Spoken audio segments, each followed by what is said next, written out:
नमस्कार. मी डॉक्टर वेदप्रकाश डोणगावकर. मित्रांनो, आज आपल्यासमोर मी महर्षी गौतम आणि महर्षी कणाद यांच्याविषयी थोडं बोलणार आहे. सर्वसाधारणपणे आपल्या सर्वांना माहीत आहे की भारतीय तत्त्वज्ञान हे जे आहे, या तत्त्वज्ञानामध्ये 6 दर्शने जी आहेत ती वैदिक आहेत असं सांगितलं जातं आणि 3 ही अवैदिक दर्शने आहेत असं सांगितलं जातं.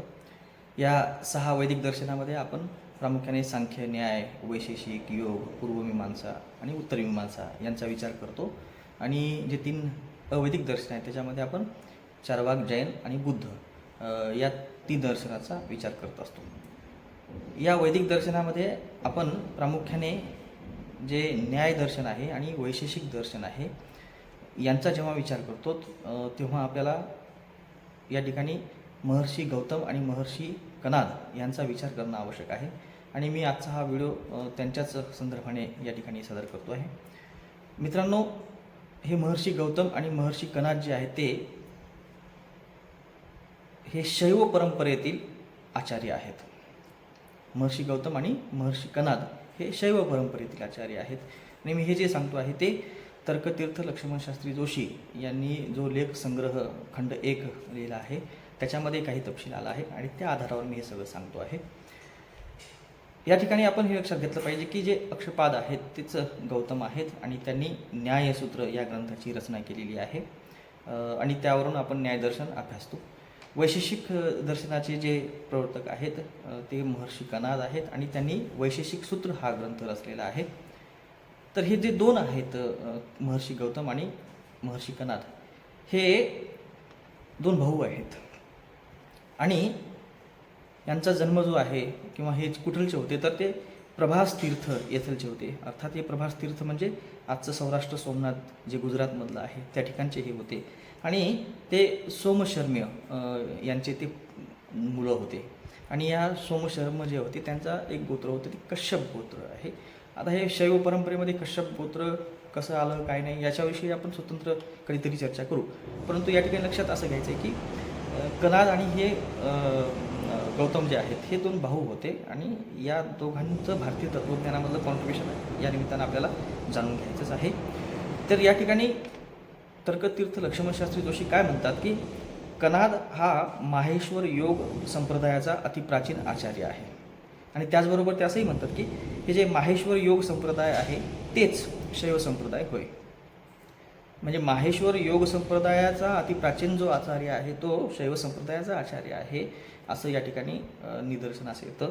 आणि असं का तर त्या वैशेषिक सूत्रामध्ये कणादाने पहिल्यांदा योगच प्रत्यक्षाची चर्चा केलेली आहे. योगच प्रत्यक्ष म्हणजे योगी माणसाला प्रत्यक्ष ज्ञानामधलं जे सूक्ष्म ज्ञान आहे ते कसं होतं याविषयीची चर्चा केलेली आहे. याशिवाय आपल्याला असंही म्हणता येईल की कणादानेच खऱ्या अर्थानं धर्माची जी व्याख्या केलेली आहे की त्या ठिकाणी अभ्युदय आणि निःश्रेयसाची त्यांनी चर्चा केलेली आहे. आणि अभ्युदय म्हणजे काय तर संसार आणि निःश्रेयसी म्हणजे आपलं हे आत्मकल्याण आहे. परंतु हा आत्मकल्याण साधत असताना नुसतं निःश्रेयसाला जाऊन चालत नाही तर त्या ठिकाणी सांसारिक उन्नती जी आहे ती देखील किती महत्त्वाची आहे हे कणादांनी आपलं सांगितलेलं आहे वैशेषिक सूत्रामध्ये. आता हे सांगण्यामागचा एक ऐतिहासिक भाव जो असतो तो काय आहे की शैव परंपरेमध्ये शिवसत्य आणि शिवामुळे निर्माण झालेले हे जगतसुद्धा सत्य आहे अशा प्रकारचा भाव त्या ठिकाणी आहे.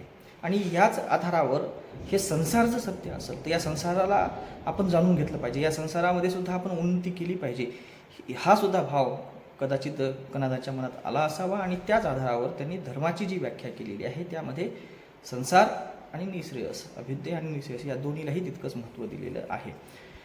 डॉक्टर तर्कतीर्थ लक्ष्मणशास्त्री जोशी यांनी आपल्या त्या खंडामध्ये एका ठिकाणी राघो भांडारकर यांचा तपशील दिलेला आहे, यांचा एक संदर्भ दिलेला आहे. आणि त्या आधारावर राघो भांडारकर काय म्हणतात की गौतमाचे न्यायदर्शन आणि कणादाचे वैशेषिक दर्शन हे पाशुपत धर्मसंप्रदायी आहे. म्हणजे आता अगदी स्पष्टपणे या ठिकाणी भांडारकरांनी उल्लेख केला आहे की गौतम आणि कणाद हे खरं अर्थात पाशुपत धर्मसंप्रदायी आहेत.